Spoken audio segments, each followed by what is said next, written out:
ஏன்னா நான் நல்லா ஏன் இருக்கணும்னா வேத வாக்கியம் என் வாழ்வில் நிறைவேற வேண்டும்.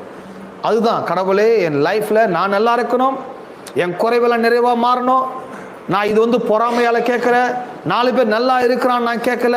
உங்க வேத வாக்கியம் என் வாழ்வில் அது நிறைவேற வேண்டும். நீர் சொல்லி இருக்கின்ற வேத வாக்கியம் என் வாழ்விலே அந்த ஒரு ஆசைக்காக நான் கேட்கிறேன். என் குறைவெல்லாம் நிறைவாக மாற வேண்டும். அது வேற எதனாலும் மாறக்கூடாது. உம்முடைய மகிமையின் ஐஸ்வர்யத்தின்படி உம்முடைய அக்கௌண்ட்ல இருந்து என் அக்கௌண்ட் டிரான்ஸ்ஃபர் ஆக வேண்டும். உங்ககிட்ட இருந்து பிளெஸிங்ஸ் எனக்கு புறப்பட்டு வர வேண்டும். நான் நல்லா இருக்கணும் விரும்புறேன்.